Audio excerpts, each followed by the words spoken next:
गुजरात की वडोदरा से अमरनाथ यात्रा पर गए एक श्रद्धालु की दुखद मृत्यु हो गई है। अमरनाथ यात्रा पूरे श्रद्धा और सुरक्षा के माहौल में जारी है। वहीं हर साल वडोदरा से श्रीरंग अमरनाथ ट्रस्ट अमरनाथ यात्रा पर जाते हैं और उनके द्वारा भंडारा का आयोजन किया जाता है। वहीं वडोदरा के श्रद्धालु महेश उतेरकर की अमरनाथ में मौत हुई है। उनकी मौत की वजह कार्डियोपल्मोनरी अरेस्ट बताया गया, जिसके चलते उनके अंतिम संस्कार के लिए उनके पार्थिव शव को वडोदरा लाया जा रहा है। मारो भाई त्या ऑक्सीजननी ઓછું પડવાથી બ્રેન સ્ટ્રોક આવ્યો અને હું શ્રીનગર હોસ્પિટલમાં પહોંચ્યો। ત્યાંથી પછી કૌશિકભાઈ ભાગવતભાઈએ મને બહુ હેલ્પ કરી છે, એમનો હું આભારી।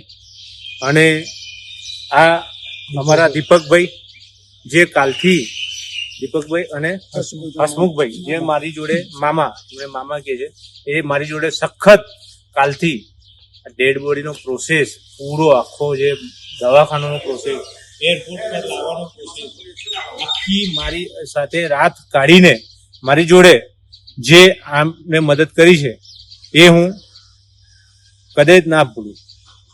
એમનો ખૂબ ખૂબ આભાર। અને હજુ કૌશિકભાઈ ભાગવતભાઈનો ખૂબ ખૂબ આભાર।